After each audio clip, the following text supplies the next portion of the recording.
konstitutsiya va qonun ustuvorligiga erishishda biz albatta jamoatchilik nazorati muhitini paydo qilishimiz kerak jonajon vatanimizda. Agar shu jamoatchilik fuqarolarimiz befarq bo'lmasa, bu mani vatanim, mani mahallam, mani rayonim, mani shaharim, mani jonajon O'zbekistonim deb harakat qilsak, albatta hamma o'zgaradi.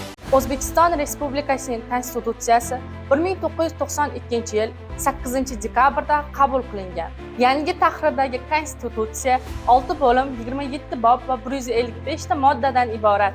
Konstitutsiya yaratilishidagi birinchi huquqiy qadam o'zbek tiliga davlat tili maqomi berilishidir. Fuqarolar O'zbekiston xalqining tarixiy, ma'naviy, madaniy, ilmiy va tabiiy merosini asrab-avaylashi shart. Tarixiy, ma'naviy, madaniy, ilmiy va tabiiy meros davlat tomonidan muhofaza qilinadi. O'zbekiston Respublikasi Konstitutsiyasi 61-modda.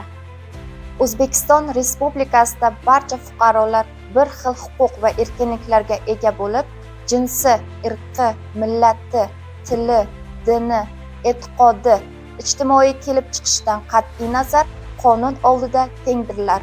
Imtiyozlar faqat qonunga muvofiq belgilanadi va ijtimoiy adolat prinsiplariga mos bo'lishi shart. O'zbekiston Respublikasi Konstitutsiyasi 19-modda.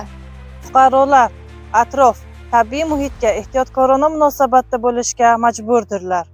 O'zbekiston Respublikasi Konstitutsiyasi 62-modda. Barcha fuqarolar Konstitutsiyada belgilab qo'yilgan burchlarini bajaradilar.